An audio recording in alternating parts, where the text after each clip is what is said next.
നമ്മളെ ഈ സൺസ്ക്രീൻ ഉപയോഗിക്കുന്നതിന് മുമ്പേ ഈ മോയ്സ്ചറൈസർ യൂസ് ചെയ്താൽ നമ്മുടെ സ്കിൻ കൂടുതൽ ഹൈഡ്രേറ്റഡ് ആവുകയും നമ്മൾ ഉപയോഗിക്കുന്ന ഈ സൺസ്ക്രീൻ നമ്മുടെ സ്കിന്നിലേക്ക് കൂടുതൽ അബ്സർവ് ആവുകയും ചെയ്യും. പിന്നെ നമ്മൾ സൺസ്ക്രീൻ വാങ്ങുമ്പോൾ നമ്മൾ പ്രധാനമായിട്ട് ശ്രദ്ധിക്കേണ്ടത് UVA എന്ന് ഉണ്ടോ എന്ന് നോക്കണം, അല്ലെങ്കിൽ PA+ എന്നുണ്ടോ എന്ന് നോക്കണം. കാരണം അത് UVA എന്ന് പറഞ്ഞാൽ അൾട്രാവയലറ്റ് രശ്മികളാണ് നമ്മുടെ സ്കിന്നിൽ കൂടുതൽ പ്രശ്നങ്ങൾ ഉണ്ടാക്കുന്നത്.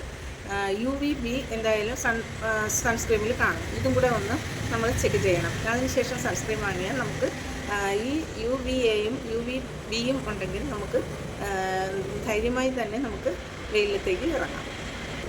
വീട്ടിൽ നിന്ന് വെളിയിലിറങ്ങുന്നതിന് ഒരു 15 മിനിറ്റ് മുമ്പ് സൺസ്ക്രീൻ അപ്ലൈ ചെയ്യണം. അതിനുശേഷമാണ് വെയിലത്തേക്ക് ഇറങ്ങാനുള്ളത്.